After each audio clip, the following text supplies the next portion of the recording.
સુખમદિમં તીર્થનાથં ચ ऋषभस्वामिनं स्तुमः।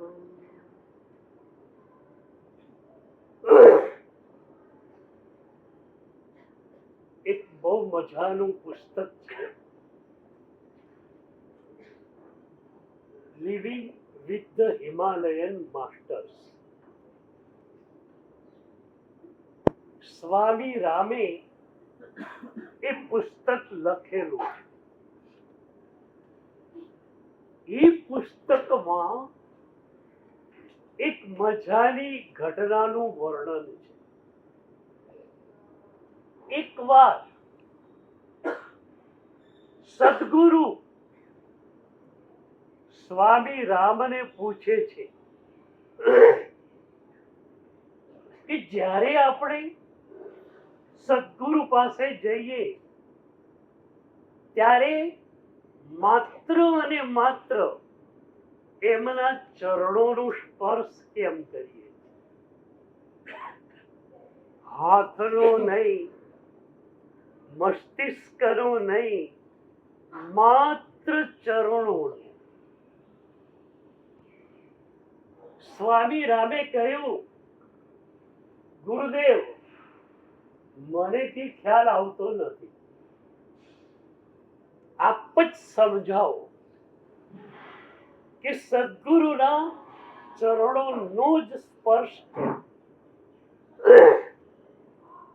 એ વખતે સદગુરુએ કહ્યું કે સદગુરુ એટલે શું? પ્રભુના ચરણોમાં વિલીન થયેલું વ્યક્તિત્વ.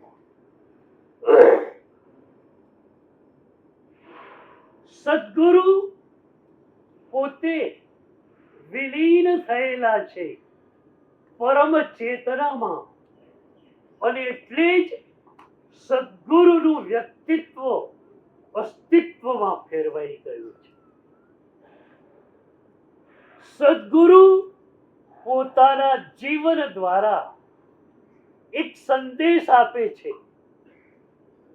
કે જે વ્યક્તિ પરમ ચેતનાના સમંદરમાં બુંદ થઈને મળી જાય, ભળી જાય, વિલીન થઈ જાય, એને અસ્તિત્વનો દરજ્જો પ્રાપ્ત થાય. તો સ્વામી રામ ને ગુરુ સમજાવે છે કે સદગુરુ એટલે શું? સદગુરુ કોઈ ઘટના છે જ નહીં.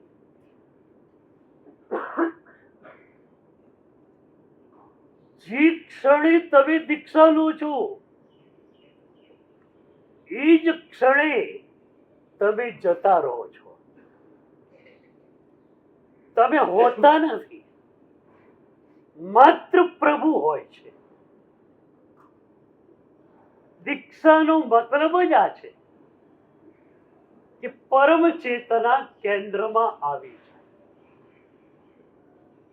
તો સદગુરુ સમજાવે છે કે સદગુરુ એટલે પરમ ચેતનામાં વિલીન થયેલું વ્યક્તિત્વ. એક સદગુરુ કલાપૂર્ણ સુરી દાદા શંકેશ્વર પ્રભુના દરબારમાં ભક્તિ કરતા હોય,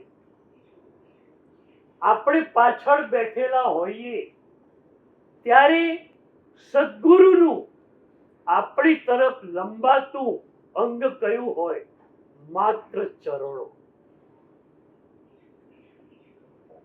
પણ એ બે ચરણોનો સ્પર્શ તમને પ્રભુના ચરણના સ્પર્શ સુધી લઈ જાય છે.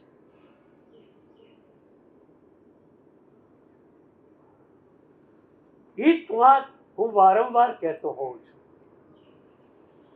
જે ક્ષણે તમે સદગુરુને સમર્પિત થયા, then you have not to do anything absolutely. પછી તમારે કશું જ કરવું નથી. પછી જે પણ કરવાનું છે એ સદગુરુએ કરવાનું છે. અગણિત જન્મોમાં સદગુરુ મળ્યા, પણ સદગુરુ સમર્પણ ન થયું. હેમચંદ્રાચાર્ય, હરિભદ્રાચાર્ય અને વિજય હીરસુરી જેવા સદગુરુઓ કદાચ આપણને અતીતની યાત્રામાં મળેલા, પણ આપણે એમના ચરણોમાં ઝૂકી શક્યા નહીં.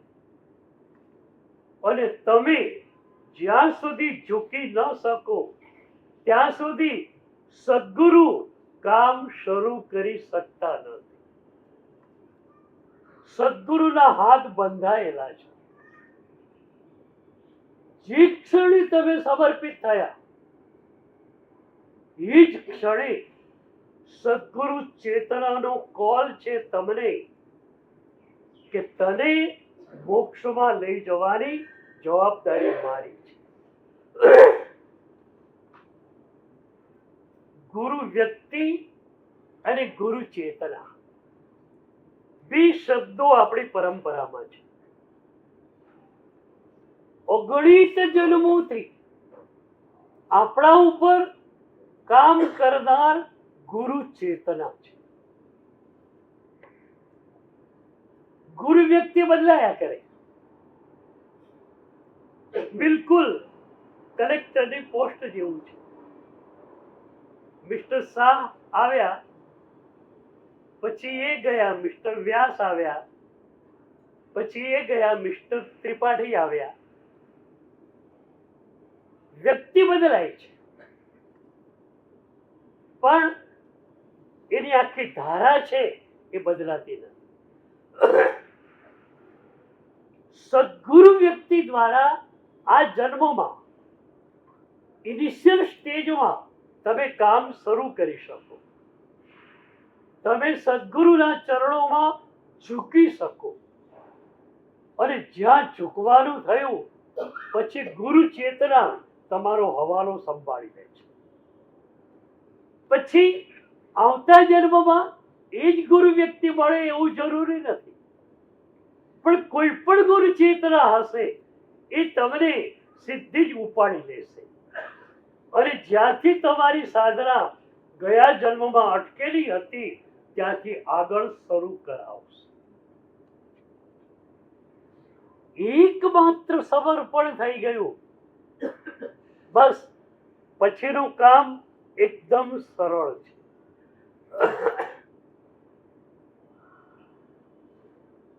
આજે એકલવ્ય યાદ આવે. ભીલનો એ દીકરો ગુરુ દ્રોણ, અર્જુન વગેરે રાજકુમારોને શસ્ત્રોની તાલીમ આપવા માટે જંગલમાં આવેલા. એકલવ્યની ઝૂંપડી બાજુમાં હતી. એને થયું કે આટલા મોટા ગુરુ મારી નજીકમાં આવ્યા છે, હું એમના ચરણોમાં જાઉં અને જો એ મને ધનુર્વિદ્યા શીખવે તો હું બળભાગી બની જાઉં. એકલવ્ય ગુરુ દ્રોણ પાસે આવ્યો, ચરણોમાં ઝૂક્યો અને કહ્યું, ગુરુદેવ મને આપ શીખવાડો, આપના શિષ્ય તરીકે મને સ્વીકારો. ગુરુએ ના પાડી. એકલવ્યની ભૂમિકા કેટલી બધી ઊંચી છે. આપણે હોઈએ તો એક જ વિચાર આવે કે ગુરુ દ્રોણ ભીલના છોકરાને શા માટે ભણાવે, રાજકુમારોને ભણાવે તો સન્માન મળે, પ્રતિષ્ઠા મળે. ભીલના દીકરાને ભણાવવામાં શું મળવાનું? માટે ગુરુએ ના પાડી. એક સવાલ તમને પૂછું, સદગુરુ પાસે તમે ઘણી વાર ગયેલા છો, એક વાર નહીં, બે વાર નહીં, અનેક વાર. પણ સદગુરુના ચરણોમાં ખાલી થઈને કેટલી વાર ગયેલા? સંપૂર્ણતયા ખાલી થઈ. સદગુરુ જે પણ આજ્ઞા આપે એનો સ્વીકાર થઈ શકે એ રીતે.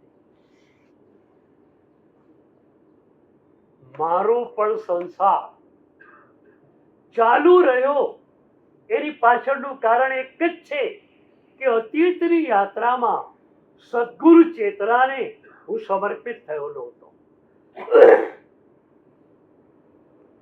બુદ્ધિ અને અહંકાર બે આવી જાય. કેમ મને ના પાડી? એકલવ્ય પાસે તમારા જેવી બુદ્ધિ હોત તો શું વિચારે? કેમ મને ના પાડી? મને ના જ પાડે ને. ભીલના દીકરાને ભણાવવામાં એમને શું મળે?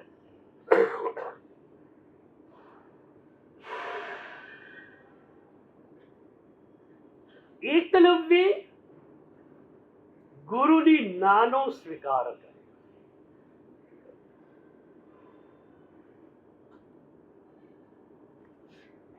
તમે સદગુરુ પાસે જાઓ,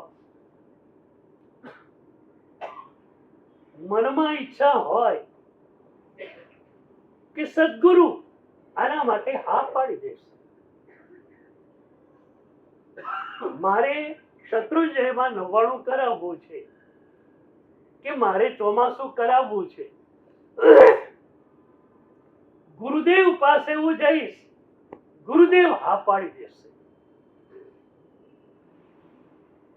પણ સદગુરુ પાસે આવ્યા, વિનંતી કરી, ત્યાં સુધી વાંધો નહીં.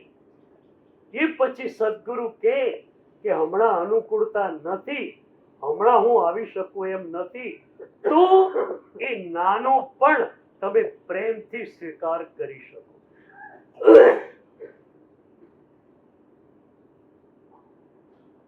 સદગુરુ કંઈક કે અને આપણા મનમાં થાય કે ગુરુએ આમ કહેવું નહોતું જોઈતું, સદગુરુએ આમ કરવું નહોતું જોઈતું, તો એ વ્યક્તિને હું પરમ ગુરુની પદવી આપું. ગુરુનો પણ ગુરુ.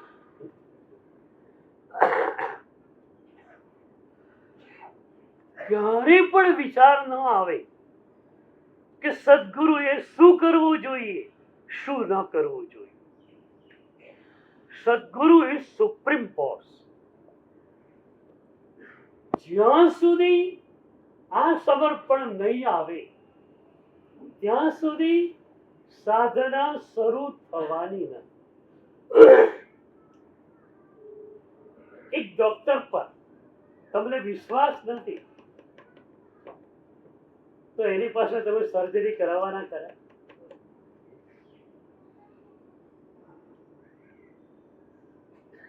તમને સંપૂર્ણ શ્રદ્ધા છે ત્યારે જ તમે એની હોસ્પિટલમાં એડમિટ થાવ છો. સદગુરુ પાસે તમે આવો, સદગુરુનો તમે સ્વીકાર કરો, પણ સ્વીકાર સંપૂર્ણતયા હૃદયથી થવો જોઈએ. એટલે જ સમર્પણમાં એક વિશેષણ ઉમેર્યું, નિરપેક્ષતા. તમારા સમર્પણમાં કોઈ અપેક્ષા ન જોઈએ, કોઈ ઈચ્છા ન જોઈએ કે ગુરુદેવ આમ કરે તો સારું. તમે બિલકુલ નિરપેક્ષ થઈને આવો, ટોટલી ચોઇસલેસ થઈને આવો, ખાલી થઈને આવો.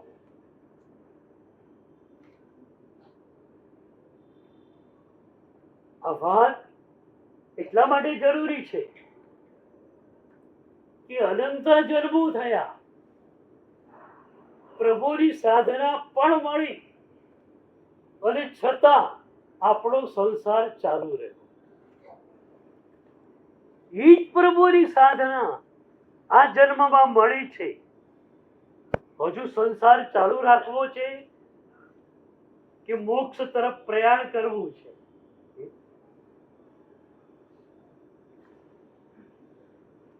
તો જ્યાં સુધી સદગુરુ સમર્પણ નહીં થાય ત્યાં સુધી સાધનાની શરૂઆત નહીં થાય. તમારું હૃદય જે સદગુરુના ચરણોની અંદર આળોટતું હોય, એ સદગુરુ તમારા સદગુરુ છે. પહોંચેલા સદગુરુઓની એક જ રેન્જ હોય છે. There is the same fragrance and same taste in all the gurus. દરેક સદગુરુમાં એક સરખો આસ્વાદ, એક સરખી સુગંધ હોય છે. પણ જન્માંતરીય ધારાને કારણે કોઈ સદગુરુ પાસે તમે જાઓ અને તમારું હૃદય નાચી ઉઠે તો એ સદગુરુ તમારા સદગુરુ. એક સદગુરુ કેવા હોવા જોઈએ ખબર છે? મેં પહેલા કહેલું, એવા સદગુરુ હોય તમારે માથે જે તમને લાકડી પણ ઠોકી શકે, કમોચ લગાવી શકે. કોઈ ફેક્ટરીમાં પાર્ટનરશિપની ઓફર આવી, ઓફર તમને સારી લાગી, પણ તમે કહેશો મારા સદગુરુને પૂછ્યા વિના હું કોઈ કામ કરી શકું નહીં. છે આવું સમર્પણ, અને તમે સદગુરુ પાસે જાઓ, સદગુરુના ચરણોમાં વંદના કરો અને કહો કે સાહેબ, આવી રીતે ફેક્ટરીમાં પાર્ટનરશિપની ઓફર આવી છે, મારા માટે સારી છે, આપ શું કહો છો? એ વખતે ગુરુ કહી દે તારું પેટ ભરાઈ ગયું, પટારો ભરાઈ ગયો, હવે આ કર્માદાનનો ધંધો તારે કરવો છે, નથી કરવાનો. અને તમે કહી દો તહત્તે. આવા સદગુરુ રાખ્યા છે કે સ્વામી સાચા છે જી, અને દાદર ઉતરીએ છીએ.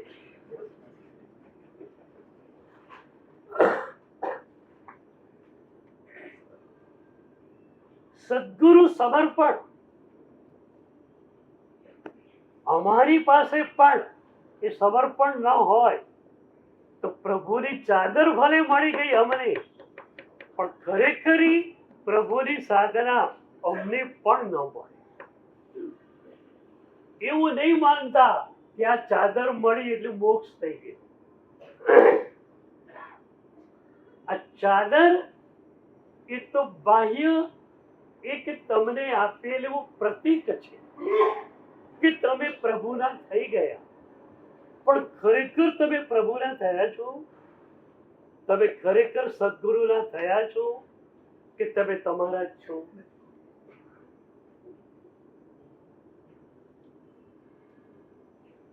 હું પ્રભુ તારો કે હું પ્રભુ મારો?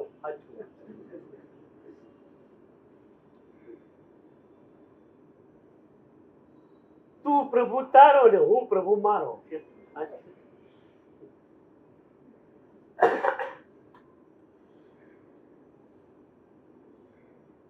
પૂરું જીવનની એક એક ક્ષણ સદગુરુના ચરણે અમારે સમર્પિત કરવાની હોય છે. એક સેકન્ડ એવું કૃત્ય એક મુનિ કે એક સાધ્વીજી કરી નથી શકતા જે સદગુરુ દ્વારા ન અપાય.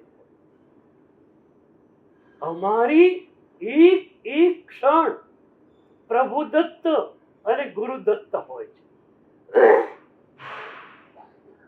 તમે નક્કી કરો તમારું એક એક કાર્ય, એક એક સાધના ગુરુ દત્ત હોય. તમારા માટે ક્ષણ ક્ષણની વાત નહીં રાખીએ, એ અમારા માટે. પણ કોઈ પણ કાર્ય કરવાનું છે, સદગુરુને પૂછી લો. સાધના સદગુરુ પાસેથી લીધી, 6 મહિને પાછા આવ્યા. સાધનામાં કેટલા તમે આગળ વધ્યા સદગુરુ જોઈ લેશે અને પછી એમાં સુધારો વધારો કરી આપશે.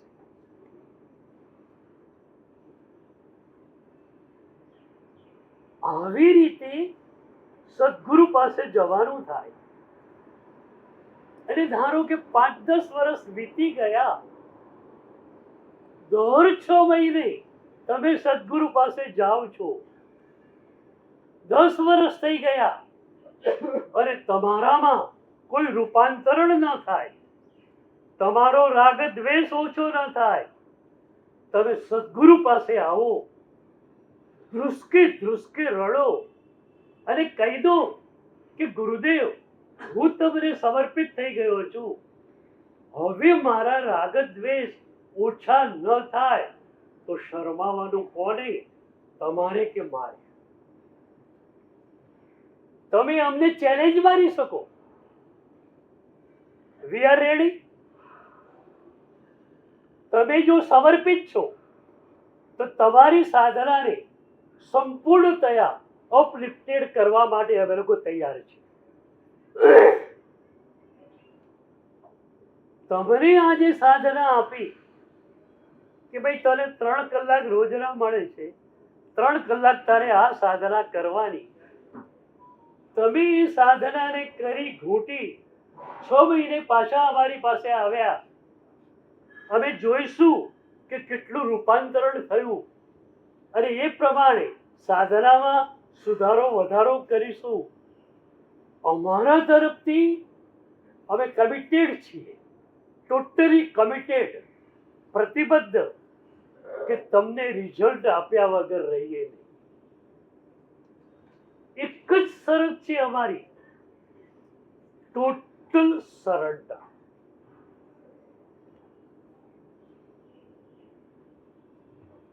આ લોકોનું સરેન્ડર ટોટલ હોય.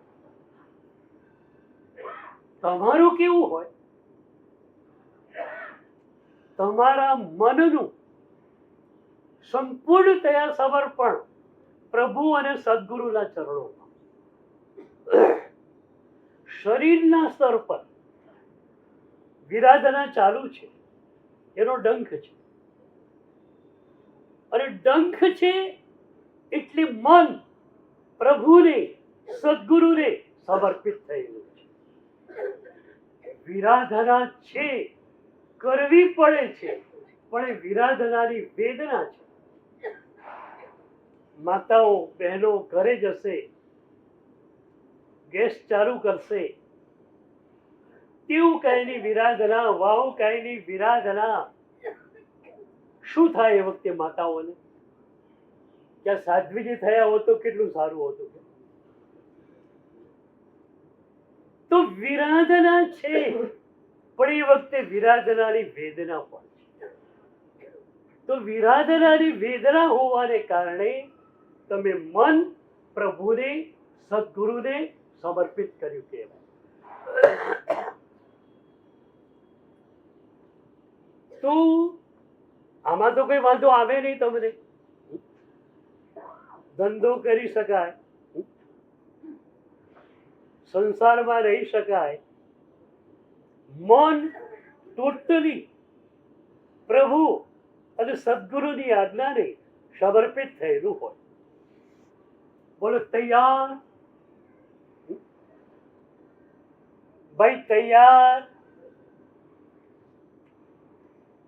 એટલા માટે કહું છું કે આ તૈયારીમાં આપણે ઉણા ઉતર્યા માટે જ આપણો સંસાર ચાલુ. મારે માત્ર તમને શબ્દો નથી આપવા,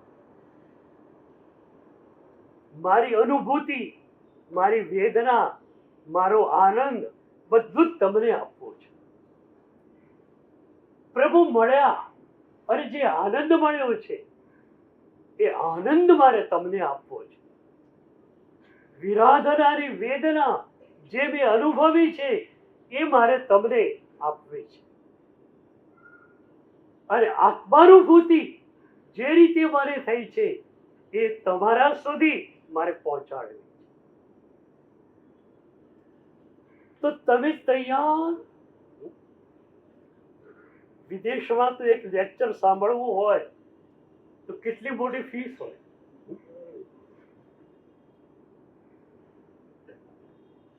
ત્યાં આપણા ભારતના યોગીઓ ગયા છે, અમેરિકામાં, યુરોપમાં. એક યોગનું સેશન હોય છે અઠવાડિયાનું, 10,000 $15,000 ફી હોય છે. અને એમાં રજીસ્ટ્રેશન કરાવવા માટે દરોડો પડે છે. એમને ભૂખ છે, તમારી ભૂખ મારે જગાડવી છે. મારા હમણાંના પ્રવચનો એપિટાઇઝર જેવા, બરોબર? તમારી ભૂખ જાગે, તમને થાય કે આ જન્મને મારે બીજા જન્મો જે ગયા એના જેવું શૂન્યમાં ગણતરી થાય એવું કરવું નથી.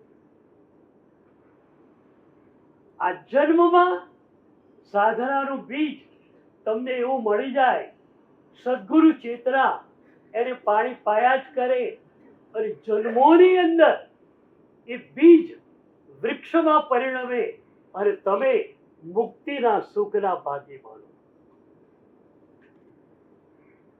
હું તો છું ને બીજ છિડકનારો માણસ છું. ડીસા પાસે જેસોરનો પર્વત છે. પેલા એકદમ હરિયાળો હતો, પણ અત્યારે એકદમ લીલોતરી વગરનો થઈ ગયો છે. ડીસાના કેટલાક પ્રબુદ્ધ લોકોને વિચાર થયો કે આપણે કંઈક કરીએ. તો 15 થી 20 જણા બે બગલ થેલામાં બીજો ભરીને ગયા. લગભગ જેઠ મહિને, અને હજારો લાખો બીજો એમણે પહાડ ઉપર વેચ્યા કે વરસાદ આવે, આમાંથી જેટલા અંકુરિત થાય એટલા આગળ ને આગળ વધે અને પર્વત આખો હરિયાળો બને. હું તો બીજ છેડકનારો માણસ છું, પાણી પણ પાવા આવીશ.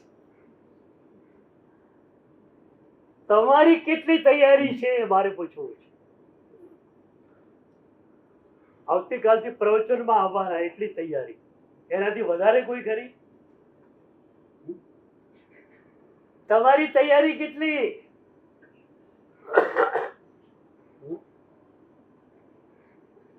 આવતીકાલે સવારે 7 થી 8:30 પ્રવચન, રોજની જેમ.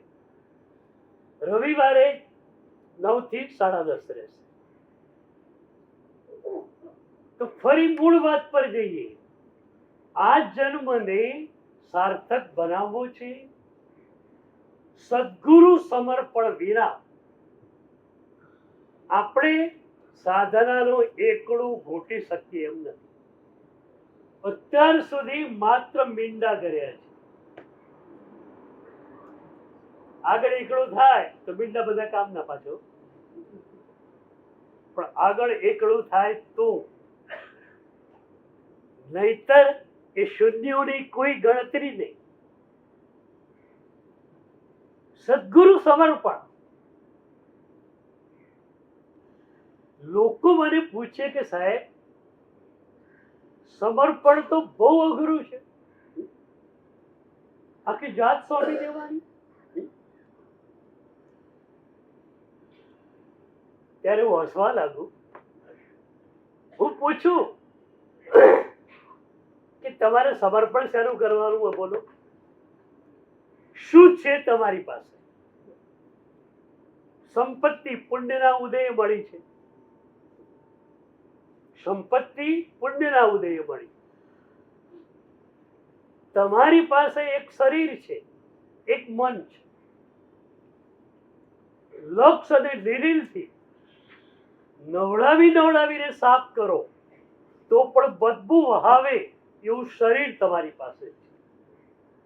અને રાગ અને દ્વેષ અને અહંકારથી છલકાતું મન તમારી પાસે છે. એ શરીર અને મન, એમાંથી પણ તમારા માટે તો માત્ર મન. એ મન તમે સદગુરુને સમર્પિત કરી શકો કે નહીં? તમારી સંપત્તિ તમારી, અમારે નથી જોઈ.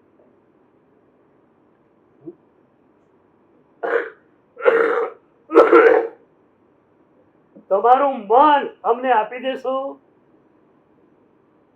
છો તૈયાર? આમાં બીજું કઈ નથી, મન આપવું એટલે. સદગુરુની આજ્ઞા, પ્રભુની આજ્ઞા પ્રમાણેની હશે તો આજ્ઞા પ્રમાણે કાર્યો થાય ત્યારે આનંદ આવે મનમાં. અને આજ્ઞાથી વિરુદ્ધ કામ થાય તો ડંખ થાય. ઘરે જાઓ કે ઓફિસે જાઓ, પંખો કે એસી ચાલુ થાય, શરીર વાયુ કહેરી વિરાધનામાં હોય, એ વખતે તમને થાય કે મારા પ્રભુની આજ્ઞાનું વિરાધન સુખશેલિયાપણાને કારણે હું કરું છું. એક શરીરની સુખાકારિતાની ઈચ્છા, એના કારણે મારા પ્રભુની આજ્ઞાની વિરાધના હું કરી રહ્યો છું. આવી રીતે તમારા મનમાં વિચારો આવે તો તમે મન પ્રભુને અને સદગુરુને સમર્પિત કરેલું કહેવાય. બોલો તૈયાર? આમાં કેટલું બધું ડિસ્કાઉન્ટ આપી દીધું.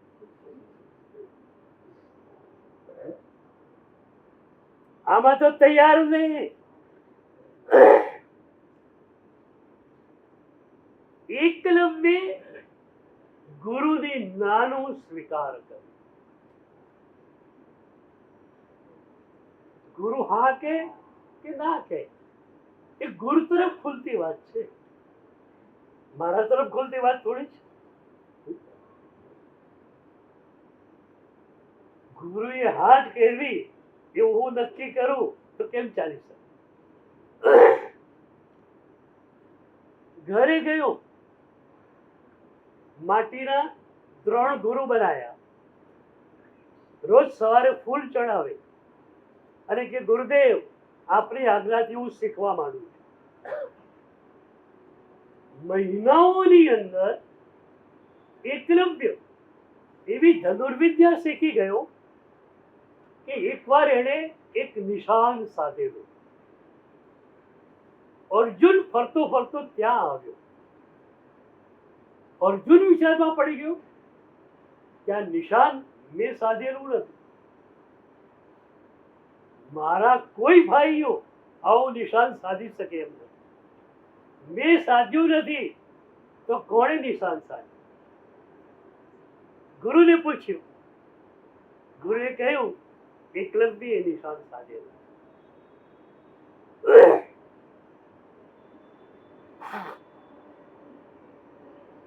અત્યાર સુધી મહાભારત તમે જોયું, પણ ગુરુ દ્રોણને તમે બરોબર સમજ્યા નથી. લગભગ લોકોના મનમાં છાપ એ છે કે અર્જુન આગળ આવે અને એકલવ્ય પાછળ રહે માટે ગુરુએ ના પાડે. હકીકત એ નથી. ગુરુ અર્જુનને પણ બતાવવા માંગતા હતા અને બીજાઓને પણ બતાવવા માંગતા હતા કે સાક્ષાત ગુરુ પાસેથી જે ન મળી શકે એ ગુરુ ભક્તિથી મળી શકે.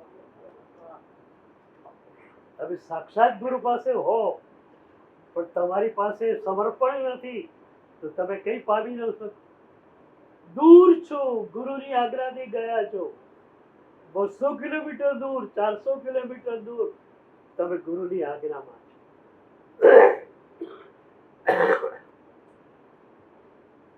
સંસ્કૃત શબ્દો વાપરું તો ચિન્મય દ્રોણ પાસેથી અર્જુનને જે ન મળ્યું એ મૃણમય માટીના દ્રોણ પાસેથી એકલવ્યને મળ્યું. પછીની ઘટના તો કેવી છે? ગુરુ દ્રોણ એકલવ્યની ઝોપડી આવે. એકલવ્ય નાચી ઉઠી, મારા ગુરુદેવ, મારી ઝોપડી. આ સમર્પણ છે. બુદ્ધિ હોય તો શું થાય? ગુરુએ તો નાચ પાડેલી હતી. આ તો મેં મારી બુદ્ધિથી અને મારા કૌશલ્યથી આટલી વિદ્યાને આગળ ધપાવી. ગુરુએ શું કર્યું? ગુરુ શું કરે એમ નહીં, ગુરુ જ બધું કરે.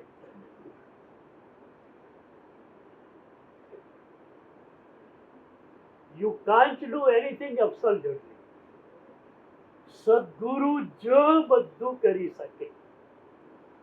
સાધનાના એક એક પડાવે તમને મૂકવાનું કામ માત્ર સદગુરુ જ કરી શકે, બીજું કોઈ. ગુરુદેવ મારે આંગણે એકલવ્ય નાચી ઉઠ્યો. ગુરુને આસન ઉપર બેસાડ્યા, ગુરુના ચરણોમાં ઢળી પડ્યો, આંખમાંથી આંસુ નીકળ્યું. સદગુરુ મારે આંગણે. અને પછી ગુરુએ કહ્યું કે હું તારે ત્યાં આવ્યો છું, ગુરુ દક્ષિણા લેવા માટે આવ્યો છું. સાહેબ બોલો,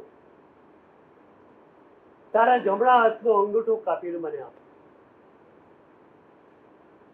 ધનુર્ધર એને આ રીતે ધનુષ્ય બાણ પકડવાનું હોય. આ અંગૂઠો ગયો એટલે એને ધનુર વિદ્યા ગઈ. પણ કેવું સમર્પણ! એકલવ્ય પાસે એક સેકન્ડ વિચાર નથી કર્યો. એક સેકન્ડ. ભીલનો દીકરો હતો, ચપ્પુ કેડે જ હોય, સીધું ચપ્પુ લીધું હાથમાં, અંગૂઠો કાપી ગુરુના ચરણે મૂક્યો. આ સમર્પણ. અરે ગુરુ દ્રોણ શું વિચારતા હતા? ગુરુ દ્રોણ ગુરુ છે. ગુરુ હંમેશા શિષ્યનું હિત જ ચિંતે. અંગૂઠો ગયા પછી પણ આંગળીઓ દ્વારા ધનુર્વિદ્યા એટલી સરસ એકલવ્યને ફાવી ગઈ કે એ પછી પણ એ અર્જુન કરતા શ્રેષ્ઠ છે. તો સદગુરુ એ કહેવા માંગતા હતા કે કોઈ સાધન દ્વારા તમે આગળ વધી શકો એમ માનતા નહીં. સદગુરુની કૃપા દ્વારા જ આગળ વધી શકાય. આ સદગુરુ ભક્તિ એકલવ્ય પાસે હતી, એક ભીલના દીકરા પાસે. મને લાગે છે કે જન્માંતરે એની સાધના હતી. જન્માંતરીય સાધના વિના આટલું સમર્પણ સંભવી. અમારે ત્યાં આટલા બધા સાધુ સાધ્વીજીઓ આવે છે, પણ જેનું સંપૂર્ણ સમર્પણ હોય એવા આંગળીના વેઢે ગળાય એટલા મળતા હોય છે. અને આ ભીલનો દીકરો, જેને કોઈ સંસ્કાર મળેલા નહીં, જેને કોઈ શિક્ષણ મળેલું નહીં, એ સીધો જ સમર્પણની આટલી ઊંચી ધારામાં આવી ગયો. તો ફરીથી રિપીટ કરું કે સદગુરુ સમર્પણ વિના સાધના શરૂ થતી નથી.